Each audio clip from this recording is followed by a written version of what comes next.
नमस्कार, बहुत स्वागत है आप सभी का बड़ी खबर में। मैं हूं आपके साथ दिव्या। इस बुलेटिन में हम बात करेंगे दिन की 4 बड़ी खबरों की। पहली खबर चंडीगढ़ से है, जहां हाई पावर परचेज कमेटी की बैठक की गई है। दूसरी खबर दिल्ली से है, जहां बृजेंद्र सिंह ने बीजेपी को छोड़कर कांग्रेस का दामन थाम लिया है। तीसरी खबर फरीदाबाद से, जहां फरीदाबाद के सेक्टर 12 स्थित ग्राउंड में कांग्रेसी कार्यकर्ताओं ने विशाल जन आक्रोश रैली का आयोजन किया। और चौथी बड़ी खबर गुरुग्राम से, जहां पूर्व मंत्री राव नरवीर सिंह ने जनसंपर्क अभियान के दौरान गांव मोहम्मदपुर झाड़ा पहुंचे।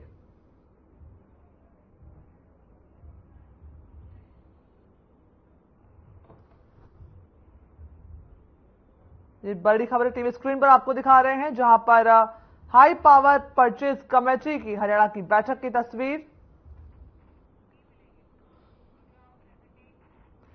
बड़ी खबर की पहली बड़ी खबर से शुरुआत करते हैं, जहां चंडीगढ़ में सीएम मनोहर लाल की अध्यक्षता में हाई पावर परचेज कमेटी की बैठक हुई है, जिसमें मंत्रियों समेत अधिकारी भी शामिल हुए।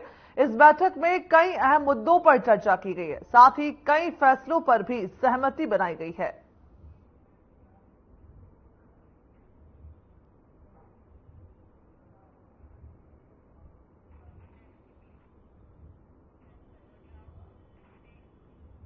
बड़ी खबर में बढ़ते हैं दूसरी बड़ी खबर की तरफ, जहां वरिष्ठ नेता चौधरी बीरेंद्र सिंह के बेटे बृजेंद्र सिंह ने बीजेपी को छोड़कर के कांग्रेस का दामन थाम लिया है। दिल्ली में कांग्रेस अध्यक्ष मल्लिकार्जुन खड़गे की उपस्थिति में वे कांग्रेस में शामिल हुए हैं। वहीं कांग्रेस में शामिल होने के बाद बृजेंद्र सिंह ने कहा कि वे सोनिया गांधी, मल्लिकार्जुन खड़गे और कांग्रेस के विचारों से प्रभावित होकर के कांग्रेस पार्टी में शामिल हुए हैं। ये खबर आपको बता रहे हैं, जहां पर बृजेंद्र सिंह ने भारतीय जनता पार्टी से दिया इस्तीफा और कांग्रेस पार्टी उन्होंने ज्वाइन कर ली है। उन्होंने कहा कि पार्टी की रीति नीति से प्रभावित होकर के कांग्रेस पार्टी ज्वाइन की है। साथ ही भारतीय जनता पार्टी से जो है उन्होंने त्याग पत्र दे दिया है। देख सकते हैं, इसकी जानकारी उन्होंने अपने सोशल मीडिया अकाउंट के जरिए दी है। उन्होंने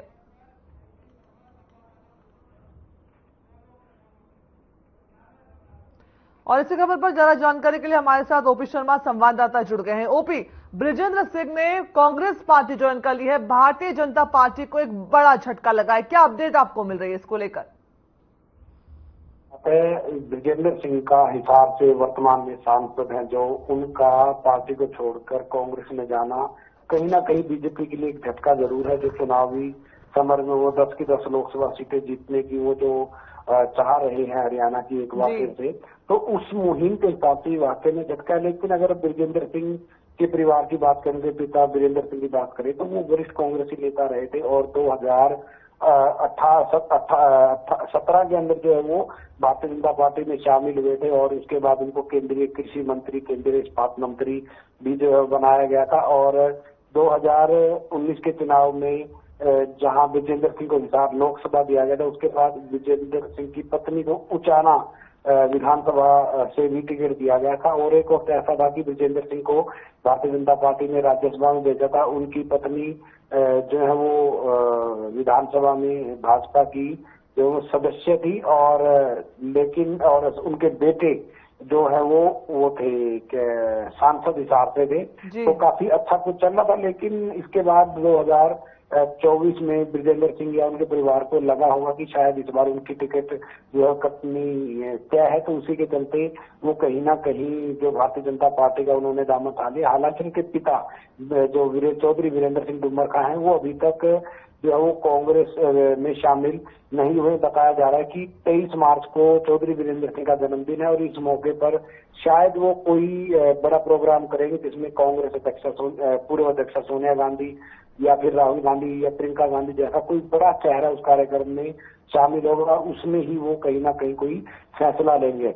अगर हम बात करें सियासी तौर के ऊपर, तो हरियाणा में इस वक्त भारतीय जनता पार्टी का जननायक जनता पार्टी के साथ गठबंधन है और उचाना विधानसभा सीट और हिसार लोकसभा सीट दोनों के ऊपर जो दुष्यंत चौटाला की पार्टी है वो कहीं ना कहीं गठबंधन में दावा कर रहे। तो ऐसे में चौधरी वीरेंद्र सिंह को लगा कि उनकी जो पारिवारिक राजनीतिक विरासत है उसके ऊपर कुछ दिक्कतें हो सकती, तो शायद उन्होंने सभी चीजों को भांप कर ही जो है कांग्रेस में वापसी की। आपको एक और बात बता दूं कि ब्रजेंद्र सिंह कॉलेज टाइम में जो राहुल गांधी थे उनके जूनियर रहे हुए हैं, मतलब उसी कॉलेज से उन्होंने भी शिक्षा ली है जिस कॉलेज में राहुल गांधी भी पढ़ते थे। तो उस लिहाज से उनके शुरू से ही जो है क्रम है। खुद ब्रजेंद्र सिंह हरियाणा से एक आईएएस के तौर पर उन्होंने इस्तीफा पिछले लोकसभा चुनाव से पहले दिया था। वो 2019 में प्रिंसिपल सेक्रेटरी के तौर पर कार्यरत थे। जी, बहुत बड़ी जानकारी ओपी शर्मा आपने अपनी जानकारी में दी है। राहुल गांधी से जो है उनके पहले से संबंध अच्छे थे, लेकिन ओपी जो लोकसभा सांसद हैं हिसार से ब्रिजेंद्र सिंह, वो ये अपने इस्तीफे के दौरान जो उनसे जब बातचीत की गई तो वो ये कहते दिख रहे हैं कि किसान, पहलवान और जवानों के मुद्दे को लेकर के वो भारतीय जनता पार्टी से नाराज चल रहे थे और ऐसे में उन्होंने पार्टी से इस्तीफा देकर के कांग्रेस ज्वाइन कर लिया। और आपने यहां पर एक बहुत अहम जानकारी दी कि उन्हें कहीं ना कहीं इसका जो है संभावना लग गई थी कि उनका टिकट कट सकता है। इसको लेकर देखिए, अगर हम पूरे तरीके से सियासी तौर पर देखें तो अब भले ही ब्रजेंद्र सिंह जो मर्जी जो कुछ कहें, उसका देखो उनका कोई महत्व नहीं है। जाहिर सी बात है, उनको टिकट लेनी थी और चुनाव लड़ना था, लेकिन बीजेपी तो ऐसे में अब हिसार क्षेत्र से जो है बीजेपी की तरफ से कोई चेहरा आपको निकल करके सामने आ रहा है जिस पर भारतीय जनता पार्टी अपना दाव लगा सकती है? देखिए, अगर हम हिसार की बात करें तो भारतीय जनता पार्टी ने जो हिसार लोकसभा के चुनाव लड़ने के लिए एक पैनल तैयार किया, उसमें जो है 3 लोगों के नाम सामने आ रहे थे, जिसमें पहले नंबर पे थे कुलदीप बिश्नोई जो कांग्रेस छोड़कर भारतीय जनता पार्टी में शामिल है। उसके बाद जो हरियाणा के पूर्व वित्त मंत्री और नारनौंद हल्के से विधायक रहे हैं कैप्टन अभिमन्यु सिंह, और तीसरे जो थे वो वर्तमान सांसद ब्रजेंद्र सिंह थे। इन तीनों में से किसी एक को टिकट देने के लिए जो पार्टी आला कमान को जो है प्रस्ताव जो राज्य चुनाव समिति है उसकी बैठक में तैयार करके जो है वो भेजा गया है।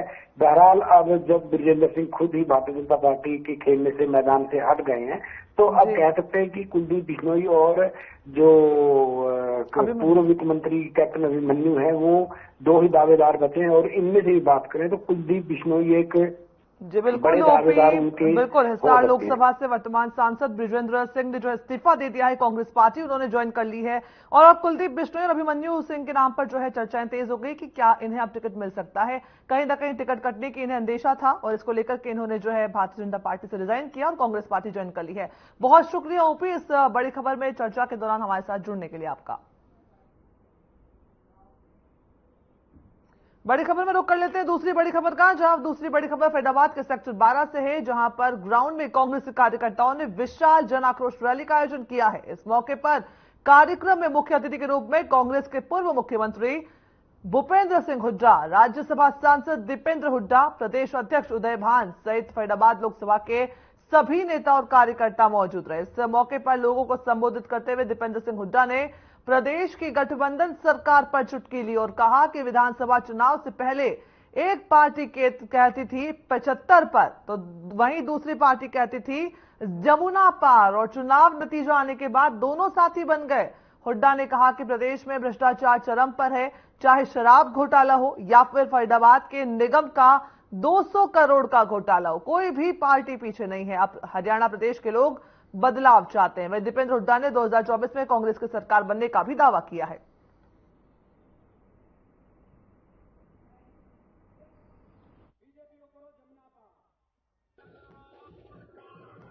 जन आक्रोश रैली है ये हुड्डा साहब की मुहिम है, पूरे प्रदेश के अंदर चल रही है। जनता का आक्रोश, जन आक्रोश, और उसमें हुड्डा साहब ने मेरी ड्यूटी लगाई है। कांग्रेस अध्यक्ष चौधरी उदय भान जी और राज्यसभा सांसद दीपेंद्र हुड्डा जी ने मुझे मौका दिया है जन आक्रोश रैली का आयोजन करें। ये लोकसभा की रैली है, पूरे जिले की रैली है। पूरे जिले लोकसभा के जितने भी लोग चुनाव लड़े, कार्यकर्ता, वरिष्ठ कांग्रेसी नेता, हमारे मददगारी, सब इसमें ठोक के हमारी मदद कर रहे हैं। सब साथ है, पूरे जिले का सहयोग है, सभी कांग्रेसियों का सहयोग है। ये एक ऐतिहासिक रैली होने जा रही है, पूरे जिले में सबसे बड़ी रैली होगी। बदरपुर बॉर्डर से लेकर के और होडल तक इस रैली की चर्चा का विषय बनी हुई है कि ये रैली जो है अपने आप में ये कांग्रेस जन जो है एकत्र करने का और कांग्रेस की एक लहर लाने का काम करेंगे। उसके बारे में क्या कहना है? बिल्कुल, लोकसभा के चुनाव नजदीक है, ये रैली लोकसभा के चुनाव पे पूरा असर डालेगी। धरातल बीजेपी का खिसक गया है, हरियाणा में लोगों ने परिवर्तन का मन बना लिया है। लगातार एक वर्ष के अंदर 35 पूर्व विधायक, पूर्व सांसद और मौजूदा सांसद भाजपा से कांग्रेस पार्टी में शामिल हो गए, 35 पिछले एक वर्ष में, और ये क्रम जारी है। हमारा परिवार बढ़ रहा है। निश्चित हरियाणा में परिवर्तन होगा और लोकसभा चुनाव में भी हरियाणा में बेहतरीन प्रदर्शन कांग्रेस पार्टी। क्या लगता है, जिस तरीके से लगातार हम देख रहे हैं कि कहीं ना कहीं जन आक्रोश रैली के माध्यम से जनता भी जुड़ रही है, तो लगातार हमारा जो है प्रयास हरियाणा में जनता के बीच में रहने का जो संघर्ष, इस जन विरोधी सरकार के खिलाफ संघर्ष पिछले 5 वर्ष से हम कर रहे हैं। लोग आज समझ रहा है, जनता, हरियाणा की जनता आज समझ चुकी है। और गर्मी भी हुआ, जो हालात है हरियाणा में हर वक्त कांग्रेस क्या क्या करेगी हमने बताया है। 6,000 का पेंशन करेंगे, 3 बिजली माफ करेंगे, ओल्ड पेंशन लागू करेंगे, पुरानी कॉलोनियां उनका करेंगे, 100 गज के प्लॉट फिर से शुरू करेंगे। इस प्रकार से बहुत सारे कार्य हैं। खेल नीति हम फिर से शुरू करेंगे और 100 गज के प्लॉट भी देना शुरू करेंगे। सारी हमने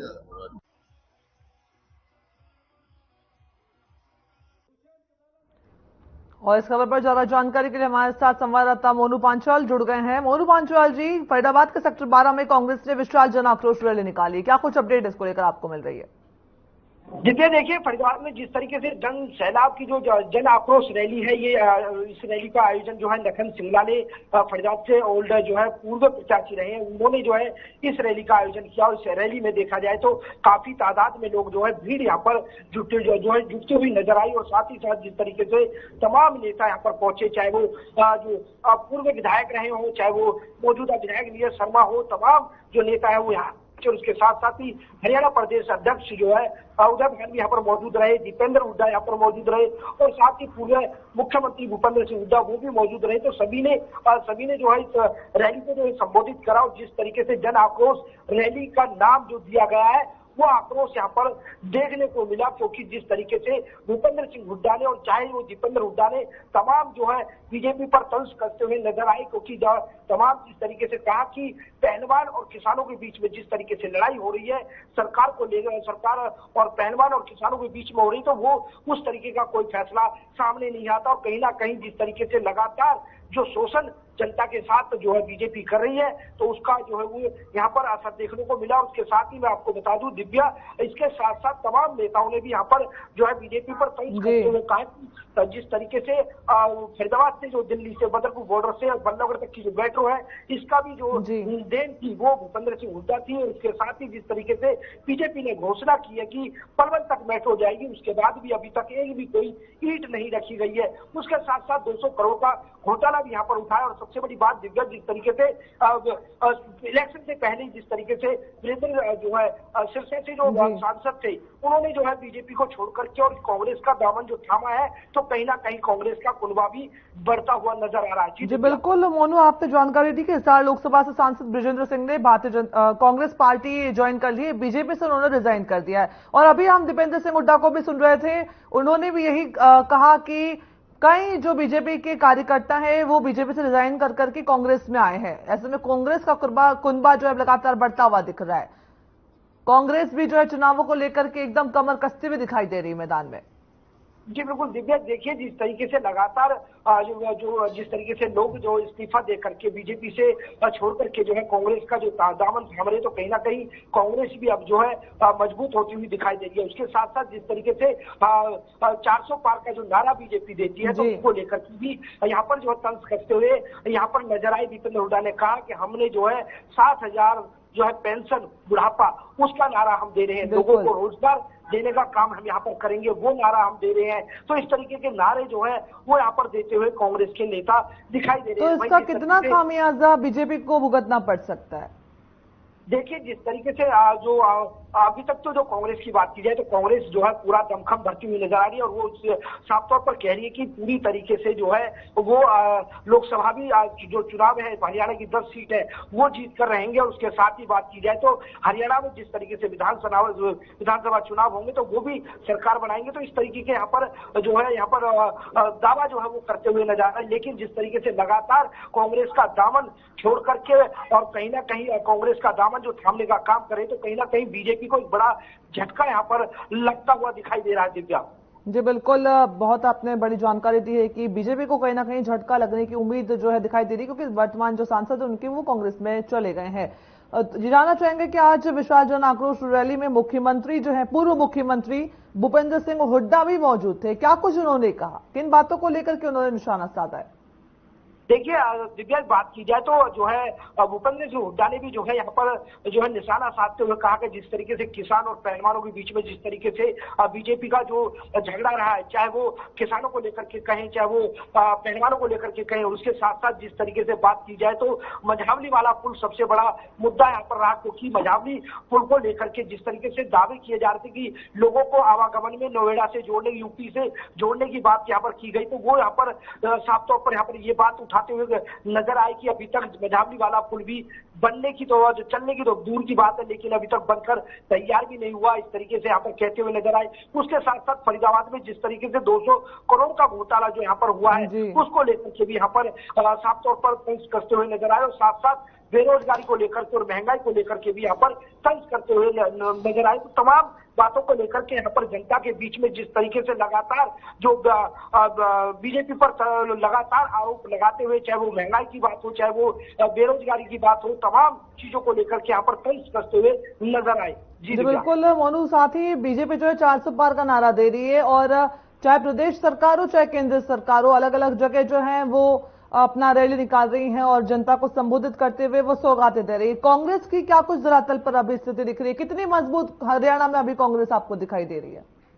देखिए लगातार जिस तरीके से हरियाणा में लगातार जो रैलियां क्योंकि जन आक्रोश रैली है, क्योंकि यहाँ पर जो अपना आक्रोश है वो यहाँ पर व्यक्त करते हुए यहाँ पर कांग्रेस के तमाम नेता दिखाई दे रहे हैं। तमाम जगह हर जिले में देखा जाए तो कहीं ना कहीं पूरे हरियाणा में लगातार रैली इस तरीके की जो है वो की जा रही है। कहीं ना कहीं लोगों को, जनता को जागरूक करने का काम यहाँ पर बिल्कुल विपक्ष जो है वो जनता को जागरूक करने का प्रयास कर रहा है। कांग्रेस ने जो है फरीदाबाद के सेक्टर 12 में आज जन आक्रोश रैली निकाली है। इस तमाम जानकारी के लिए मोनू पांचाल आपका बहुत बहुत शुक्रिया।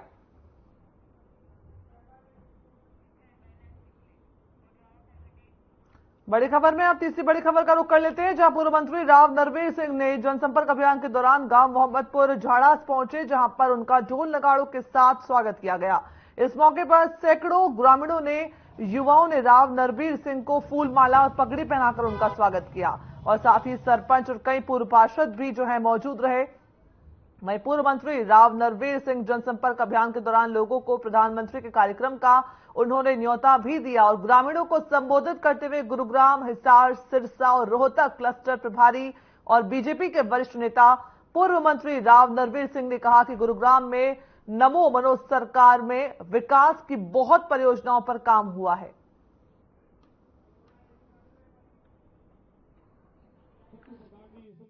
कल यहाँ माननीय नरेंद्र मोदी जी की पड़ोस में जनसभा है, एक तो जनसंपर्क अभियान और एक मोदी जी की रैली का निमंत्रण देने के लिए आज मोहम्मदपुर गांव आया और गांव के भी प्रोग्राम है, उसमें भी निमंत्रण देने जा रहा हूँ। लोगों का उत्साह ये बता रहा है कि आने वाले समय में लोकसभा का चुनाव नजदीक है और मेरा ये मानना है कि जो नरेंद्र मोदी जी ने नारा दिया आपकी बार 400 पार, उसको ये गुड़गांव लोकसभा भी पूरा करेगा। भारी बहुमत से भारतीय जनता पार्टी का प्रत्याशी यहाँ से जीत के जाएगा।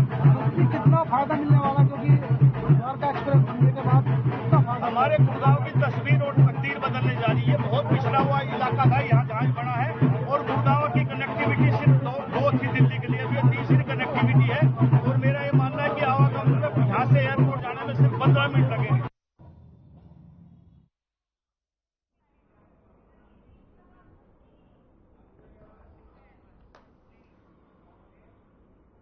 और इस खबर पर ज्यादा जानकारी के लिए विजेंद्र कुमार हमारे साथ जुड़ गए हैं। विजेंद्र कुमार जी, बड़ी खबर में बहुत स्वागत है आपका। द्वारका एक्सप्रेसवे का जो है उद्घाटन होने वाला है, प्रधानमंत्री नरेंद्र मोदी वहां पर शिरकत करेंगे, उद्घाटन करेंगे। कितनी तस्वीरें जो है गुरुग्राम की अब बदल सकती है? बिल्कुल देखिए दिव्या, सबसे बड़ी बात है कि कुछ ही दिनों में बीते कुछ दिनों पहले ही प्रधानमंत्री नरेंद्र मोदी रेवाड़ी आए थे और माजरा में जो एम्स है उसका शिलान्यास किया था। तो कहीं ना कहीं गुरुग्राम में ये तस्वीर जरूर बदलती नजर आएगी। जिस तरह से सड़कों का जाल बिछा है, अंडरपास जो और फ्लाईओवरों का जाल बिछा है, उससे कहीं ना कहीं जो आम जन है उसको राहत मिली है। और गुरुग्राम में अब पीछे बीते 5-10 साल पहले की बात करेंगे तो कहीं ना कहीं ये कमी देखी जा रही थी अंडरपास की या फ्लाईओवर की, उससे जाम की स्थिति रहती थी। अब जाम से निजात मिली पाएगी। सबसे बड़ी बात है कि दिल्ली से जो कनेक्टिविटी द्वारका एक्सप्रेस की हुई है उससे कहीं ना कहीं जो सफर है वो आसान होगा। दिल्ली से आने वाले जो लोग हैं वो मानेसर गुरुग्राम में जल्द अपने समय पर पहुंच पाएंगे। और ये कहीं ना कहीं आसपास जितनी सोसाइटी हैं, जो गांव है, जितने भी यहाँ पर आसपास के जो यहाँ पर सोसाइटियां बसी हैं उनको बेहद फायदा मिलने वाला है। और साथ ही साथ कल प्रधानमंत्री सेक्टर 84 पहुंचेंगे और जो द्वारका एक्सप्रेस का गुरुग्राम वाला हिस्सा है उसका लोकार्पण करेंगे। और ऐसे में ये कहा जा सकता है कि कहीं ना कहीं हरियाणा को इसी महीने 2 सौगात मिल गई है। जी बिल्कुल। और पूर्व मंत्री राव नरवीर सिंह जी ने जो है लोगों को भी जाकर के निमंत्रण दिया है कि वो प्रधानमंत्री के कार्यक्रम में शिरकत करे। कितने लोगों के आने की संभावना जताई जा रही है? बिल्कुल देखिए, पूर्व मंत्री राव नरवीर की माने तो उनका कहना था कि लगभग 50,000 से ज्यादा लोग यहाँ पर शिरकत करने पहुंचेंगे। ऐसे में गांव-गांव जाकर जनसंपर्क अभियान के तहत वो लोगों को न्योता भी दे रहे हैं, लोगों से मिल भी रहे हैं। और साथ ही साथ उनका ये भी कहना है कि जो द्वारका एक्सप्रेसवे है उसकी मांग है, उन्होंने नितिन गडकरी के समक्ष रखी थी, उसके बाद उस पर विचार किया गया था, उसके बाद इस मांग को मान लिया गया था। अगर आज की बात करें तो 9600 करोड़ की लागत से ये जो द्वारका एक्सप्रेस है उसका निर्माण हुआ है, जिसका कल लोकार्पण करने प्रधानमंत्री नरेंद्र मोदी पहुंच रहे हैं। और उसी को लेकर पूरी तरह से तैयारी कर ली गई है। जिला प्रशासन ने पूरी तरह से तैयारी की है। ड्रोन उड़ाने पर पाबंदी है और धारा 144 आसपास लगा दी गई है। आपको बता दें कि जिससे कि किसी प्रकार की कोई संदिग्ध गतिविधि है वो ना हो। जी विजेंद्र जी, 29 किलोमीटर का लंबा द्वारका एक्सप्रेसवे 9600 करोड़ की लागत से बनकर के तैयार हो रहा है। सरकार का तो सराहनीय कदम है ही, साथ ही आपने कहा कि जनता को भी जाम से इसमें मुक्ति मिल जाएगी। तो ऐसे में जनता की अब क्या कुछ प्रतिक्रियाएं मिलकर के सामने आ रही है?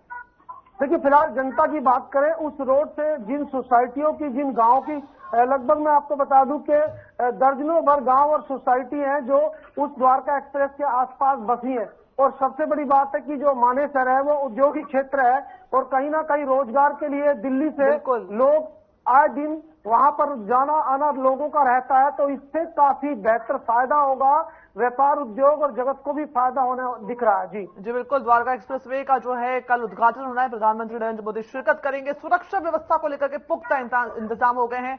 ड्रोन उड़ाने पर जो है कल पाबंदी लगाई गई है। 50,000 से ज्यादा लोगों के पहुंचने की संभावना जताई जा रही है। बहुत बहुत शुक्रिया विजेंद्र इस तमाम जानकारी के लिए और हमारे इस बड़ी खबर में हमारे साथ जुड़ने के लिए आपका।